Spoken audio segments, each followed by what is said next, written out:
हम लोग class 11th में एक मोस्ट इम्पोर्टेंट वाला टॉपिक है उसको डिस्कस करेंगे जो है कॉम्प्लेक्स नंबर।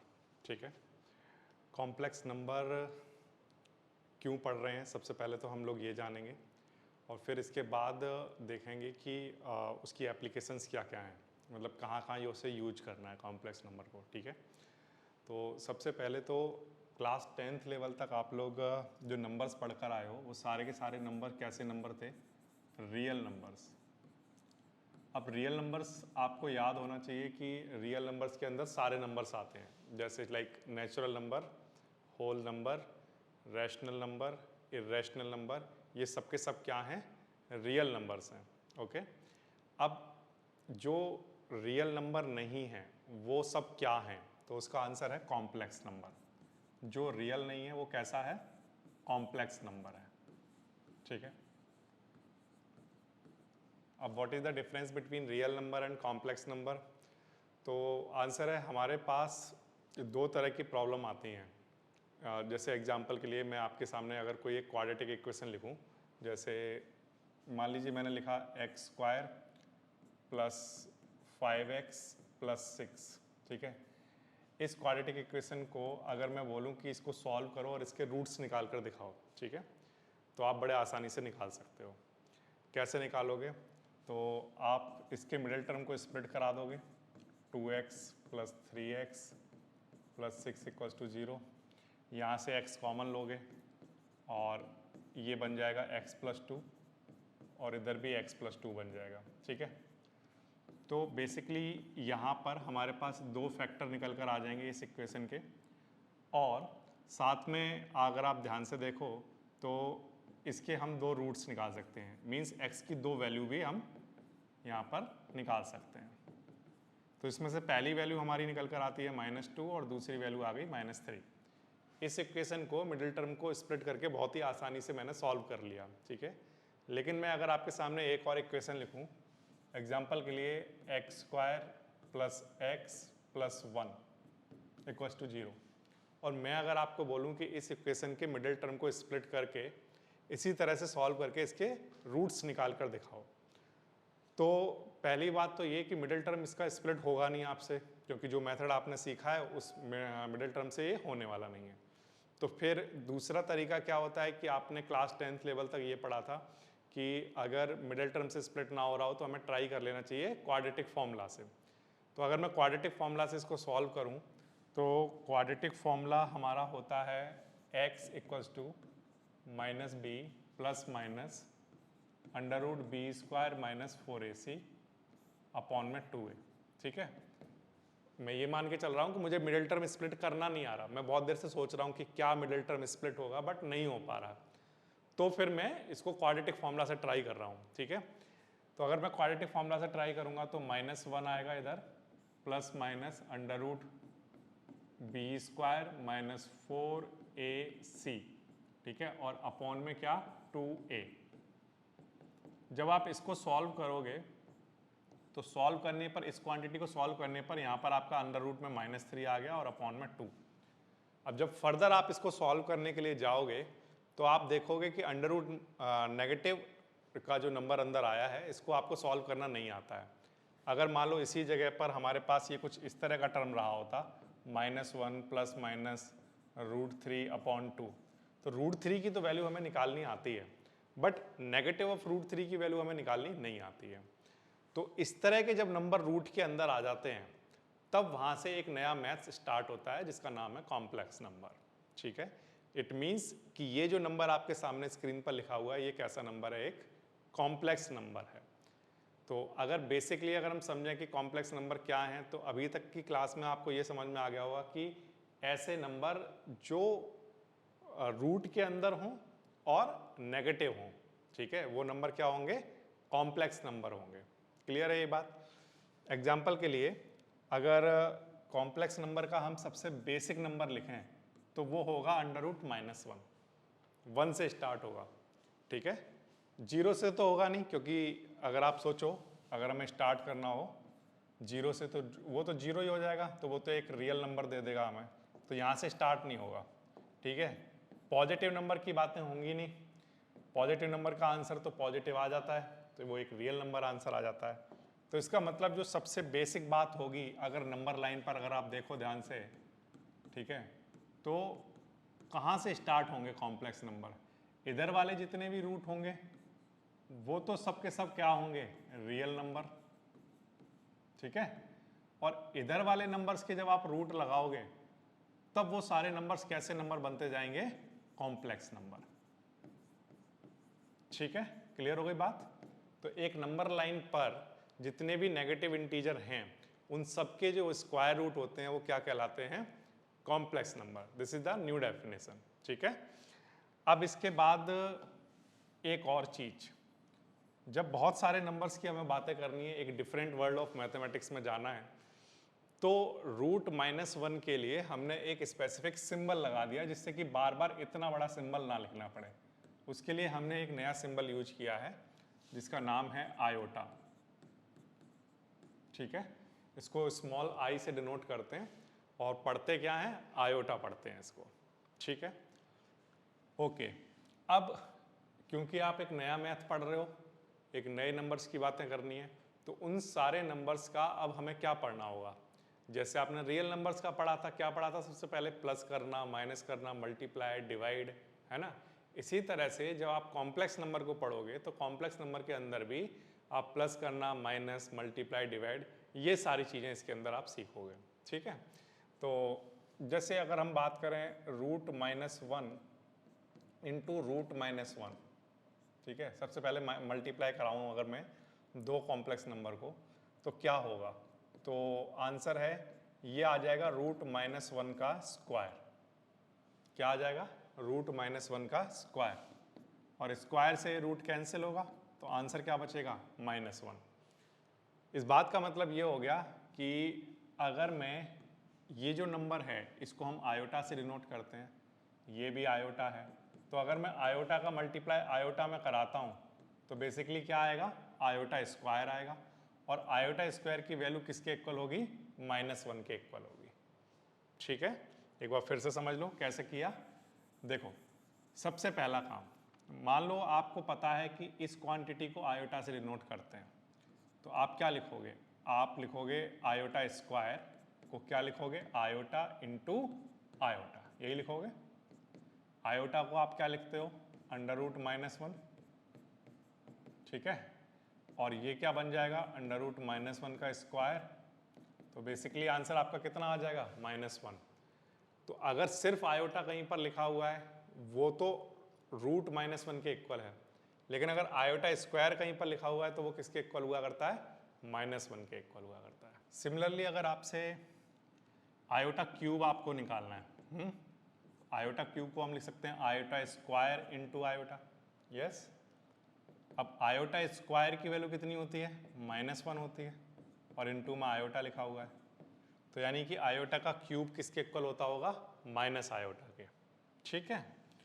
अब इसके बाद आयोटा की पावर 4, आयोटा की पावर 4 को आप क्या लिख सकते हो? Iota square into iota square, but iota square की वैल्यू तो -1 होती है, और दिस बार ये भी आयोटा स्क्वायर की जगह -1 लिखोगे तो आपका आंसर कितना आ जाएगा बताइए?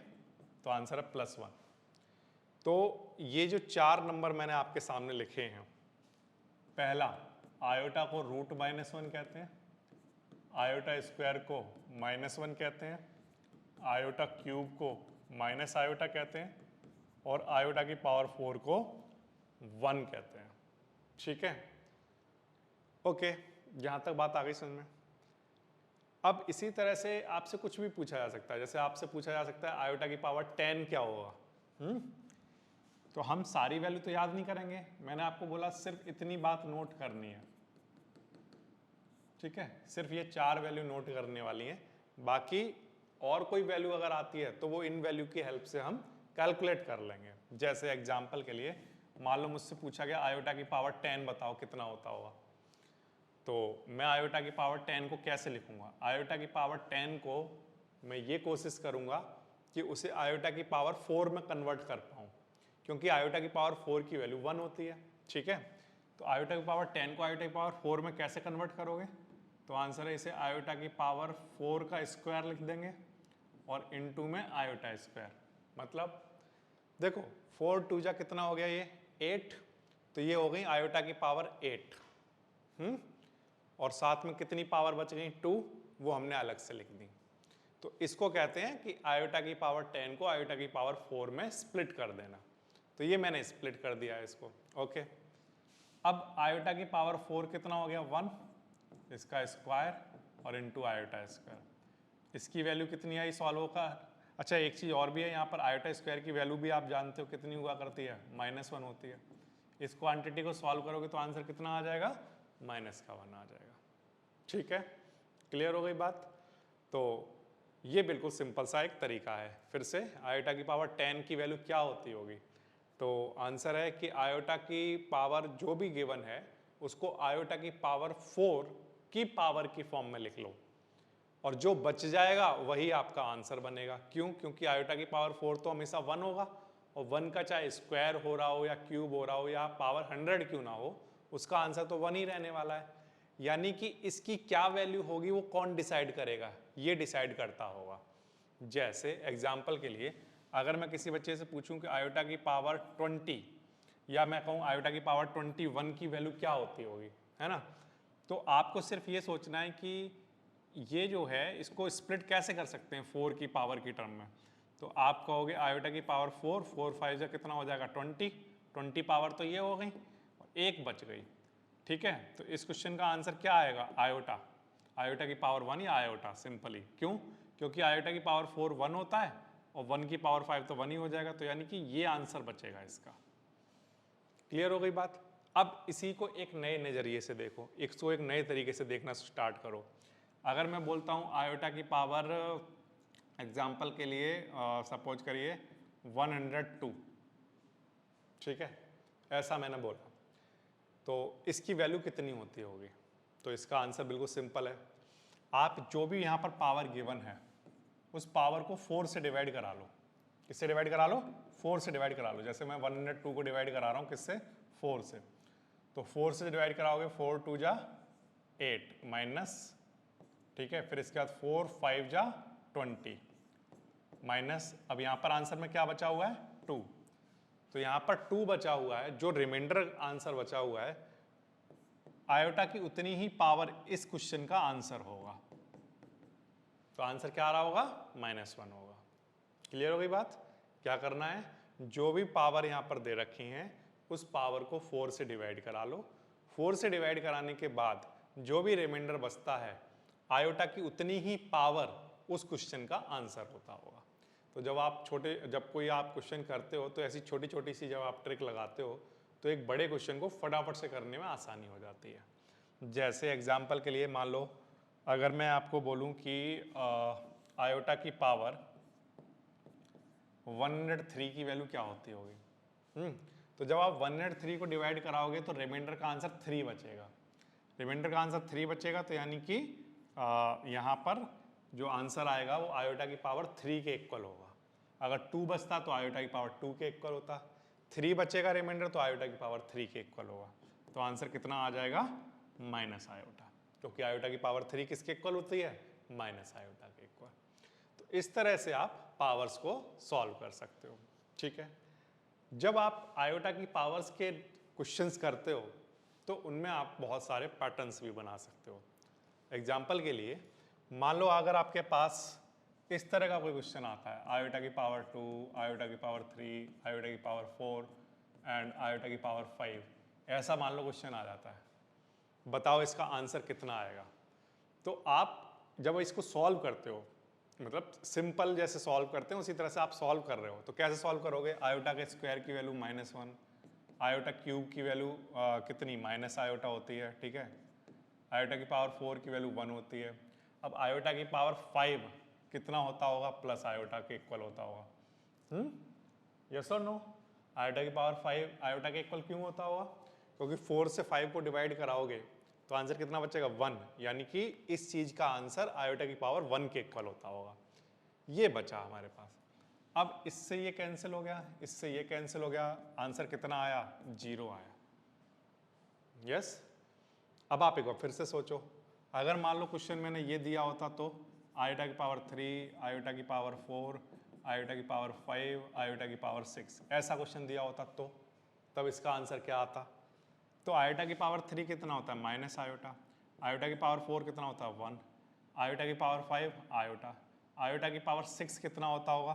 तो आंसर है आयोटा स्क्वायर के इक्वल होता होगा, क्योंकि 4 से 6 को डिवाइड कराओगे तो 2 बचेगा, तो यानी कि इस चीज़ का आंसर आयोटा की पावर 2 के इक्वल होता होगा। अब अगर आप देखो तो आयोटा स्क्वायर की वैल्यू -1 होती है, आयोटा से आयोटा 1 से 1 कैंसिल, तो आंसर अगेन कितना आया? 0 आया। तो इस बात का मतलब तो ये हो गया कि जब भी हमारे पास आयोटा की पावर दे रखी हो और वो कंटिन्यूस हो, कंटिन्यूस का मतलब हो गया जैसे 2, 3, 4, 5, और ये ऐसे 4 नंबर अगर हमें सम की फॉर्म में दे रखे हों तो उनका आंसर हमेशा 0 आएगा, ऑलवेज 0 आने वाला है। आपने यहाँ पर देखा कंटिन्यूस दे रखा था तो आंसर 0 आया, आपने यहाँ पर देखा जब कंटिन्यूस दे रखा था तो आंसर 0 आया। तो जब आप पावर्स के साथ खेल रहे हो तब उस केस में वहाँ पर आपको एक बात ध्यान रखनी है कि आयोटा की पावर n प्लस आयोटा की पावर n+1 प्लस आयोटा की पावर n+2 प्लस आयोटा की power n+3, it is always equals to 0। But this is applicable only जब 4 हमें टर्म दे रखे हों, 4 से ज़्यादा नहीं, और चारों कंटिन्यूस हों। तो मैं सिर्फ ये आपको एक एग्जांपल दे रहा हूं जिसमें आप किसके साथ खेल रहे हो? पावर्स के साथ। तो आपने एक पैटर्न देखा, आपने एक वो रूल बना लिया, जनरल रूल बना लिया।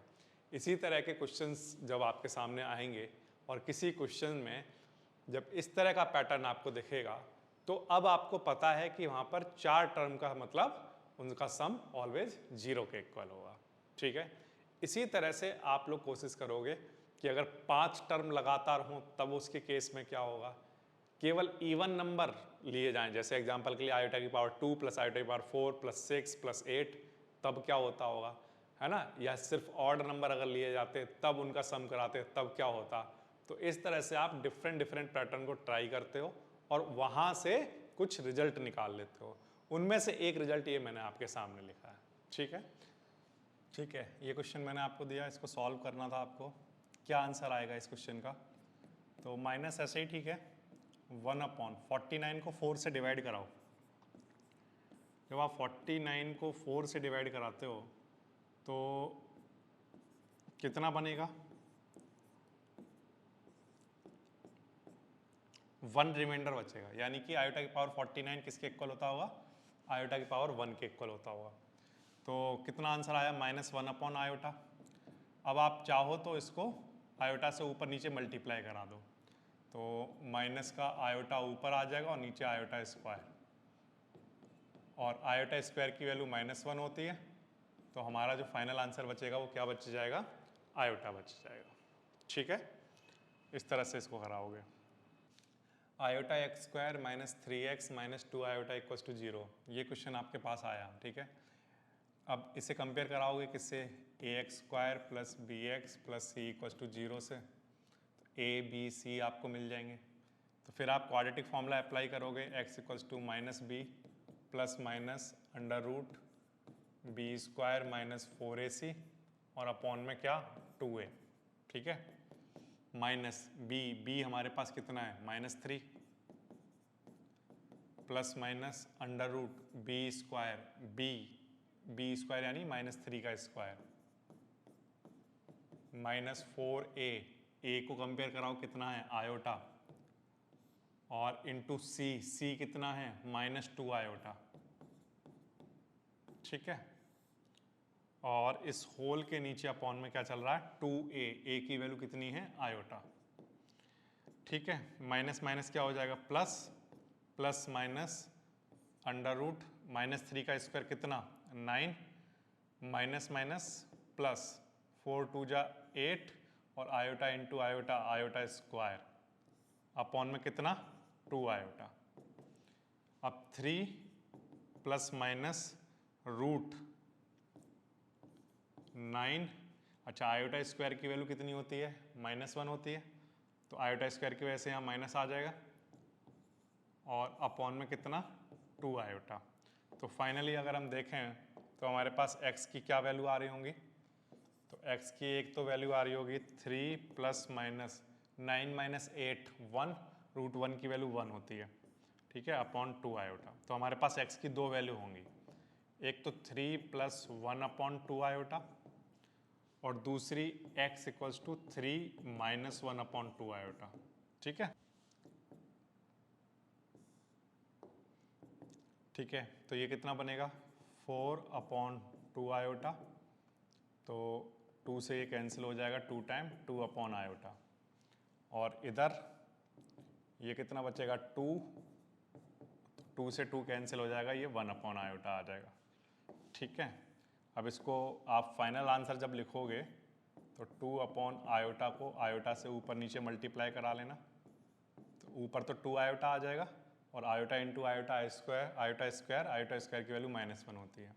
सिमिलरली इधर भी क्या करना, 1 अपॉन आयोटा, आयोटा से ऊपर नीचे मल्टीप्लाई करा लेना, ऊपर तो आयोटा आ जाएगा और नीचे iota square into iota square इसे माइनस बना देगा, ठीक है। इस तरह से आप इस क्वाड्रेटिक इक्वेशन को सॉल्व कर सकते हैं। तो इसके दो आंसर आ रहे होंगे, एक -2 आयोटा और एक आयोटा, ठीक है। ये है बेसिक बिल्कुल कि आयोटा की पावर्स को या क्वाड्रेटिक इक्वेशन को कैसे सॉल्व करते हैं, ठीक है। कोई भी कॉम्प्लेक्स नंबर आपको कब पता चलता है कि वो एक कॉम्प्लेक्स नंबर है? तो आंसर है वहाँ पर जब हमें आयोटा दिखाई देता है तो हम जानते हैं कि वो एक कॉम्प्लेक्स नंबर है, ठीक है। अब ये जो कॉम्प्लेक्स नंबर, कोई भी कॉम्प्लेक्स नंबर है, मान लो कोई एक कॉम्प्लेक्स नंबर है z, तो वो सिर्फ ज़रूरी नहीं है कि उसमें आयोटा वाला पार्ट ही हो, उसमें और भी कोई पार्ट हो सकता है, कोई एक रियल नंबर भी है जो उसके साथ ऐड हो सकता है। जैसे एग्जांपल के लिए मैंने a ऐड करा दिया इस आयोटा से, तो अगर कॉम्प्लेक्स नंबर में कोई रियल नंबर ऐड कर रहे हैं तो वो ओवरऑल एक कॉम्प्लेक्स नंबर ही होता है। तो अगर मैं a ऐड कराऊंगा इसमें तो ये क्या बन जाएगा, एक कॉम्प्लेक्स नंबर ही रहेगा, ठीक है। जैसे एग्जांपल के लिए मैं ये कह रहा हूँ कि अगर मान लो आयोटा सिर्फ लिखा होता तो ये z कैसा नंबर होता, तो आप कहते कि आयोटा लिखा हुआ है तो ये कॉम्प्लेक्स नंबर है। लेकिन मैं ये कह रहा हूँ कि अगर किसी कॉम्प्लेक्स नंबर में एक रियल नंबर ऐड करा दें तब भी वो कॉम्प्लेक्स नंबर ही रहता है, ठीक है। तो अगर मैं आयोटा में a ऐड करा दूँ तो ये क्या रहेगा, एक कॉम्प्लेक्स नंबर ही रहेगा। और दूसरी बात ये कि अगर यहाँ पर इस आयोटा के साथ मल्टीप्लाई में एक रियल नंबर यहाँ पर भी हो तब भी ये एक कॉम्प्लेक्स नंबर ही रहेगा। लेकिन ये जो फॉर्म होगी ये किसी भी कॉम्प्लेक्स नंबर की क्या कहलाएगी, जनरल फॉर्म कहलाएगी, ठीक है। क्या कहलाएगी, जनरल फॉर्म, ठीक है। जैसे एग्जांपल के लिए ये जो नंबर लिखा हुआ है z इक्वल्स टू, मान लीजिए कहीं पर लिखा हुआ है 5 आयोटा, तो ये अभी अपनी जनरल फॉर्म में नहीं है। इसकी जनरल फॉर्म क्या होगी, तो इसकी जनरल फॉर्म होगी 0 + 5 आयोटा, यानी कि ये a + आयोटा b की फॉर्म में होना चाहिए।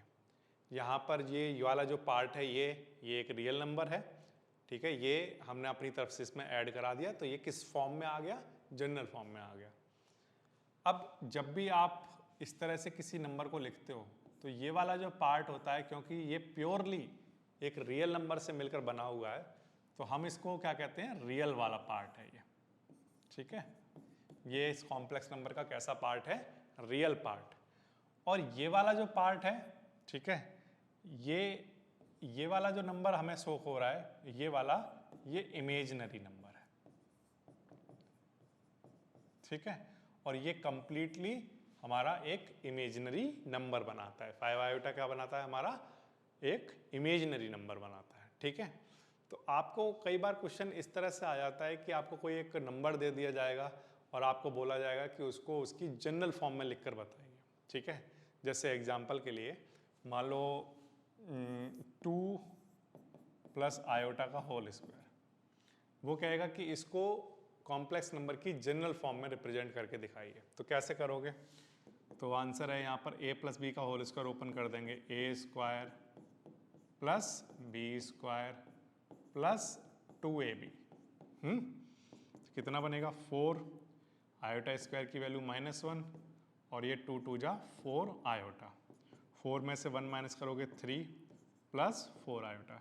तो ये बेसिकली हमारा क्या बन गया, जब हमने सॉल्व किया तो तो ये कौन सी फॉर्म बन गई, a प्लस आयोटा b की फॉर्म बन गई। तो हम क्या कहेंगे कि ये नंबर अब किस में कन्वर्ट हो चुका है, कॉम्प्लेक्स नंबर की स्टैंडर्ड फॉर्म में या जनरल फॉर्म में कन्वर्ट हो चुका है। ठीक है, ये ध्यान रखना, इसको स्टैंडर्ड फॉर्म का हो या जनरल फॉर्म का हो, वो दोनों एक ही बातें हैं।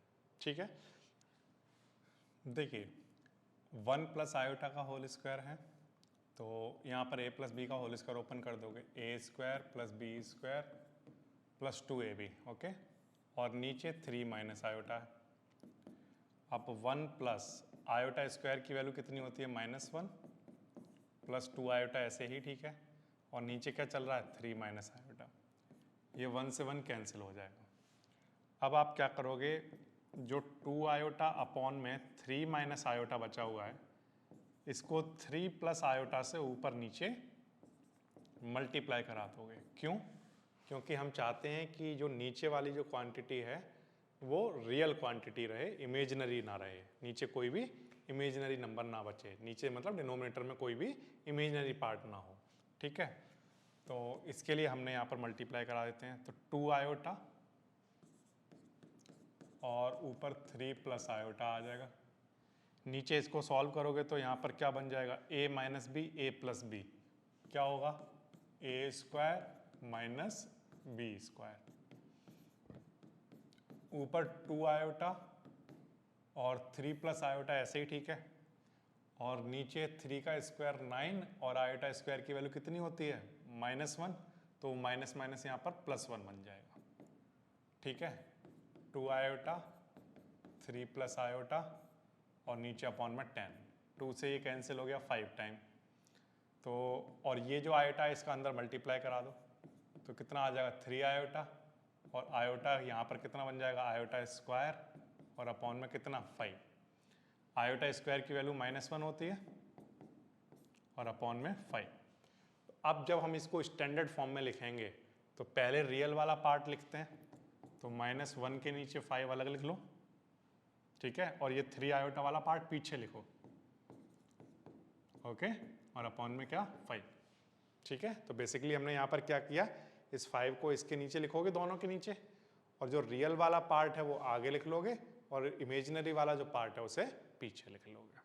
ठीक है, इस तरह से इसको आप सॉल्व कर लोगे। तो इस टाइप के क्वेश्चंस भी आपके पास एग्जाम में आ जाते हैं, जहाँ पर आपको उनको किस फॉर्म में फाइनल आंसर देना होता है, उनकी स्टैंडर्ड फॉर्म में आंसर देना होता है।